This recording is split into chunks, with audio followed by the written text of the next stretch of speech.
और करते हैं इस वक्त की बड़ी खबर का। फरीदाबाद मार्केट कमेटी के सचिव ऋषि कुमार को सस्पेंड कर दिया गया है। हरियाणा सरकार ने यह कार्रवाई की। दरअसल कांग्रेस विधायक नीरज शर्मा की शिकायत पर यह कार्रवाई की गई। फरीदाबाद एनआईटी से कांग्रेस के विधायक नीरज शर्मा ने पार्किंग के टेंडर में गड़बड़ी का आरोप लगाते हुए ऋषि कुमार की शिकायत की थी, जिसके बाद कृषि मंत्री जेपी दलाल ने जांच के आदेश जारी किए थे और जांच के बाद यह कार्रवाई की गई है।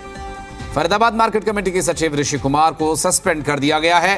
कांग्रेस विधायक नीरज शर्मा ने इसके संबंध में शिकायत की थी और इस शिकायत के बाद यह एक्शन लिया गया।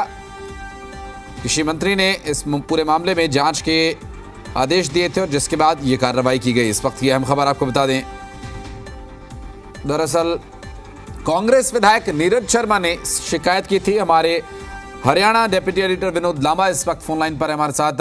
विनोद, कार्रवाई की गई, क्या कुछ आधार बताया गया इसमें?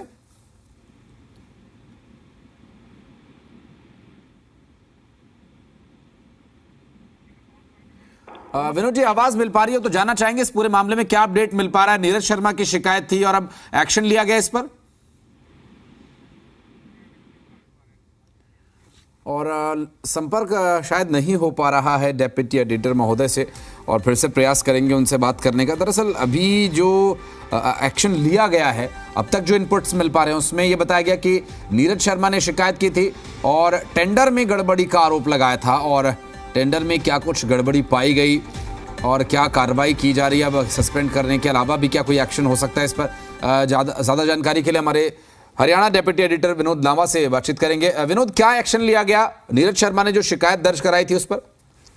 देखिए, सस्पेंड कर दिया गया है ऋषि कुमार को। मार्केट कमेटी के सचिव है ऋषि कुमार। फरीदाबाद में बड़ी एक सब्जी मंडी है डबुआ मंडी के नाम से, और विधायक ने यह आरोप लगाया था कि पार्किंग के टेंडर में गड़बड़ी की है।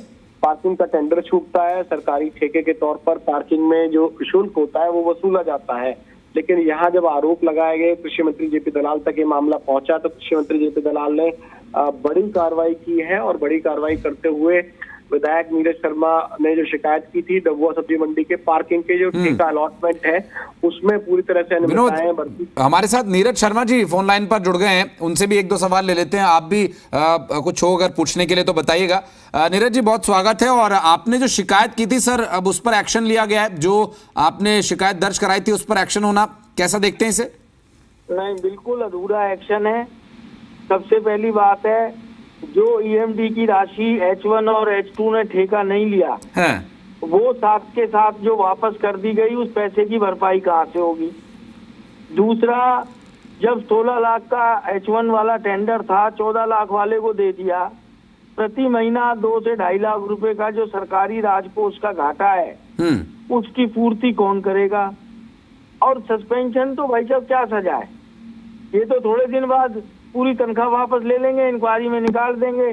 सरकारी पैसे की एक एक पाई का हिसाब होना चाहिए। और मैं तो कहता हूँ सस्पेंड करने की बजाय इन लोगों को, सरकार को चाहिए कि जिन्होंने ईएमडी वापस कराई उनके खिलाफ सख्त से सख्त कार्रवाई करें, उनसे पैसे की रिकवरी करें, उनकी तनख्वाहें अटैच करें। जब मैं मानूंगा कि जनता के पैसे का सरकार सही रखवाल कर रही है, सही देखभाल कर रही है। नीरज जी, अभी जो जितना सामने आया सच, उसके बाद तात्कालिक आधार पर उन्हें सस्पेंड कर दिया गया है, तो क्या ये सुनिश्चित हो गया कि बस सिर्फ सस्पेंशन तक ही कार्रवाई होगी? क्योंकि आप कह रहे हैं कि और एक्शन लिया जाना चाहिए, तो उम्मीद है कि आगे जैसे इस पूरे मामले में पहला जो एक्शन है वो सस्पेंशन का हुआ, उसके बाद आगे जो आप कह रहे हैं संभव है ऐसा हो? साहब देखिए, ये मेरे को शिकायत करने की जरूरत ही नहीं पड़नी चाहिए। टेंडरिंग का प्रोसीजर है। एक तरफ ई टेंडरिंग के ऊपर आज हरियाणा के अंदर सारे सरपंच और सरकार आमने सामने हैं। सरकार इस ई टेंडरिंग को लेके इतना बात कर रही है, उसी ई टेंडरिंग के अंदर ये प्रावधान कहाँ से आया कि जो H1 वाला टेंडर ठेका छोड़ेगा उसकी ईएमडी वापस कैसे हो गई?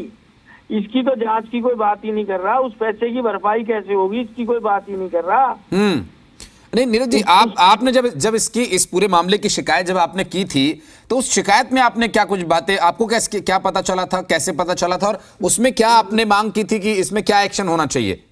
देखिए, उसके अंदर मैंने बड़ा स्पष्ट लिखा था कि सबसे पहली बात तो इनकी मंशाई गलत थी। हर साल 31 दिसंबर को पार्किंग का ठेका खत्म हो जाता है। जी। इन्होंने 17 तारीख को टेंडर की बिड डाली और 29 तारीख लास्ट डेट रखी। 29 तारीख को वहाँ सबने कार्टेल बना लिया। कार्टेल बना के जो सबसे पहला H1 था वो 16 लाख कुछ का था, H2 15,77,000 का था, ये H3 14 लाख का था। और उसके अंदर कोई समय नहीं दिया गया इन्होंने, था जहाँ 2.5 लाख रुपए महीने का रेवेन्यू का लॉस है सरकार को, साल के लगभग 30-40 लाख रुपए हो जाते हैं। और सबसे हैरानी की बात है कि 3 दिन के अंदर वो ईएमडी जो अर्नेस्ट मनी थी, जो कि फोरफिट होनी थी, वो रिलीज कैसे हो गई? ठीक है नीरज जी, शिकायत करने की जरूरत ही नहीं पड़नी चाहिए, ये तो सरकार का काम है।